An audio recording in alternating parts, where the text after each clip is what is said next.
హల్లెలూయా. ఈరోజు వాగ్దాన సందేశం నిర్గమకాండం 23:25 ఆయన నీ ఆహారమును నీ పానమును దీవించును. ప్రభువైన యేసుక్రీస్తు ఈ వాక్యం దీవించునుగా. ఆమేన్. ప్రార్థన. ప్రభు ఈ వాక్యమును దీవించండి, మీ స్వరం వినిపించండి. యేసు నామములో ప్రార్థిస్తున్నాం తండ్రి. ఆమేన్. ప్రియులారా, ఈరోజు ప్రవచనాత్మకమైన సందేశం. ఆయన దేవుడు నీ ఆహారమును నీ పానీయమును దీవించును. దేవుని బిడ్డలారా, దేవుడు ఇశ్రాయేలుల పక్షముగా ఉండి వారికి విజయము ప్రసాదించునని వాగ్దానం చేస్తూ ఈ మాట సెలవిస్తున్నారు, ఈ వాగ్దానం సెలవిస్తున్నారు. ఆయన దేవుడు నీ ఆహారమును నీ పానమును దీవించును.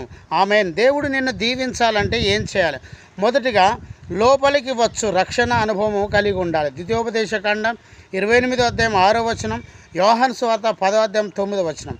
రెండోది పొలములో సంఘంలో ఉండు అనుభవం కలిగి ఉండాలి. ద్వితీయోపదేశకాండం 28:3 యోహాను సువార్త 4:30.